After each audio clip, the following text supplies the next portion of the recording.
and he receives some of the important information that is sent by the client, such as passwords and bank details, etc. And the next security threat is spoofing. Spoofing is nothing but using false IP address and sending an unauthenticated message. And basically, spoofing is used to gain unauthorized access to the computers. And in this example, as we can see, though the user is not communicating with the recipient is receiving the information from the user, and he replies information to the third party, thinking that the client is trying to communicate with the user.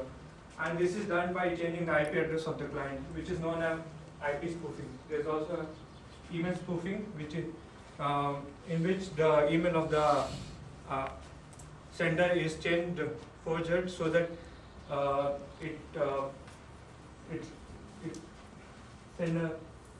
so that the email is received from the sender, not from the receiver. And next is the man-in-the-middle attack. Man-in-the-middle attack occurs when the attacker is between the intercepting the two parties communicating with each other. And this type of attack is very susceptible in wireless communication. And in this example, as we can see, the client is trying to communicate with the recipient, but it doesn't know about the man who is in the middle. And when the communication actually takes place, the guy in the middle takes the data and modifies the data and sends back to the client with the recipient IP address. So the recipient doesn't know that there is a man in the middle, and so is the client, and the information is changed. And this type of attack is a combination of spoofing and sniffing.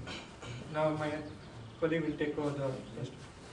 And I'm going to talk about mobile authentication and user security. So single static password is commonly done, and it has several drawbacks. Like the password can be guessed or written down carelessly if not repeating that single password too much is a big problem, and it's definitely increase the risk of security. So the better and the more secure way of authentication is called two-factor authentication.